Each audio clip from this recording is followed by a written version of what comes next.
What's going on? What's going on? So today I have a message for y'all today I really want to share, and I've meditated on this message for like the last few days because it is truly important, it's truly impactful, truly valuable, and we all can relate to today's message.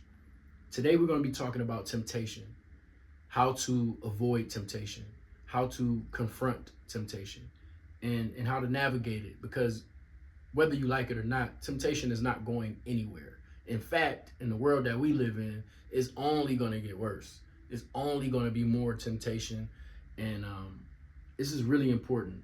No matter your race, your age, your gender, this is for us all. And in front of me, I got some notes that I took straight from the Bible, because the Bible has a few verses, a few scriptures that really, really will help you in your journey as you deal with temptation. So the first thing I want to mention here is that there is no temptation, and this is straight out of Corinthians. This is straight out of Corinthians. No temptation has overtaken you that is not common to man. So let's just pause right there. There's no temptation that is uncommon. We are all going to be faced with the same temptations, just maybe at different points in our lives. And many people struggle with various forms of temptation. You got some people who struggle with substance abuse, right? That's drugs, alcohol, things like that. You know what I mean? That's their battle. That's their temptation. Temptation can show up in the form of other people. You know how you got some toxic people in your life that you know you need to get away from, that you know ain't no good for you. Toxic environments, places you know you don't need to be at no more.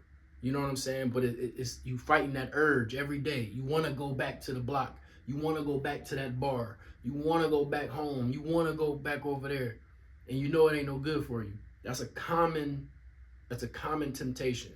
So right there in 1 Corinthians 13, it lets you know that no temptation has overtaken you that is not common to man. God is faithful, and he will not let you be tempted beyond your ability.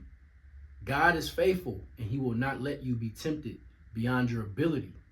So no matter what we are faced with, no matter what challenges, obstacles, and temptations that we are faced with, God will not allow us to be tempted with things that we cannot overcome. Right? I found that to be powerful. But it also goes on to say, but with temptation, he will also provide the way of escape. So what you need to do is flee. You have to turn away. When you can turn away from your temptations, when you can turn away from your addictions, when you can turn away from it, you need to turn towards God. That's the way you need to go. You're faced with your temptations, don't battle it. Don't try to fight it. Don't try to go one-on-one with the temptations and battle it on your own. You need to turn away from those temptations and turn to God. You understand what I'm saying? And that leads me to this next one, this next point that I want to really drive home, because it's normal for a lot of us, and myself included. And I'll even give you an example from my own life. At one point, I was probably a functional alcoholic.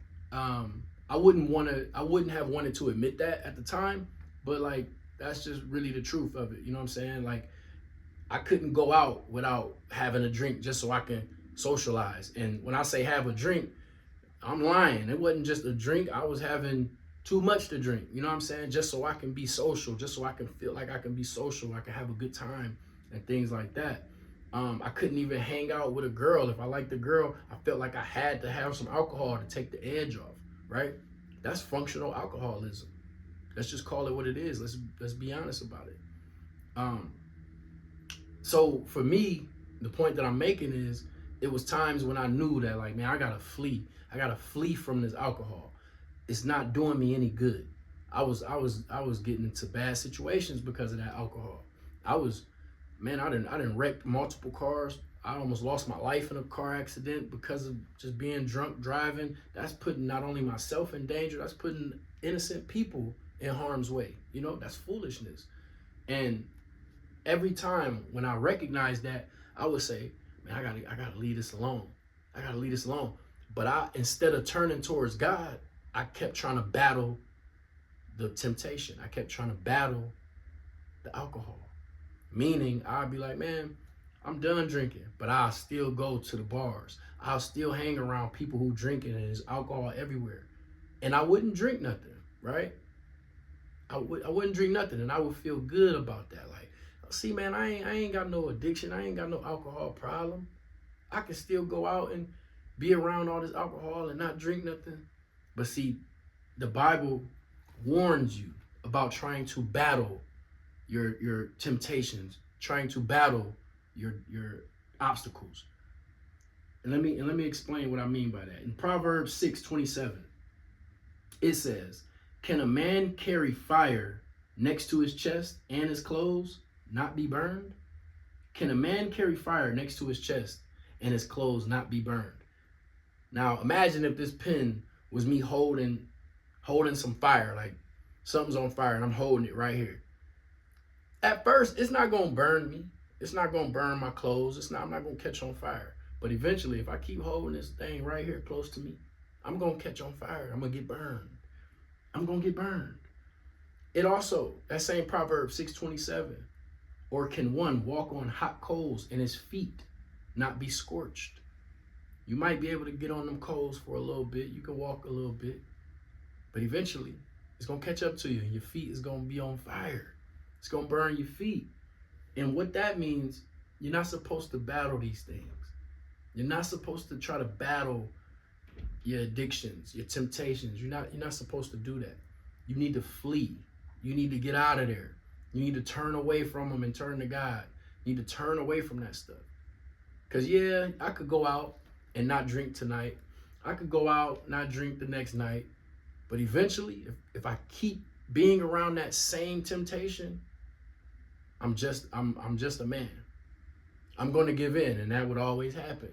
And I'm sure many of y'all can relate to that. It's just the way of the world. It's just human nature. You know what I mean? And the second point that I really want to drive home, because it's super crazy in today's world. Today's world is extremely hypersexual. Extremely hypersexual. Everything is so lustful. The music, the atmosphere, the environments, even in your common workplace, it's just extremely lustful energy. You know what I mean? In 1 Corinthians chapter 6, verse 18, it says, "Flee from sexual immorality. Flee from sexual immorality. All things are lawful for me, but not all things are helpful." So, all things are lawful for me, but not all things are helpful. Now, what does that mean? A lot of things can be legal for us to do, right? If I wanna watch pornography, it's legal for me to do that. But that doesn't mean that it's helpful for me. And in fact, it's just not. All that watching that pornography and listening to that lustful music and all that type of energy is really not helpful for you. It's really not doing you a service. This is why it warns, flee from sexual immorality. Don't try to fight the urges. Don't try to fight it. Don't try to flee. Get out of there. Get out of there fast. That's very important. That's very important.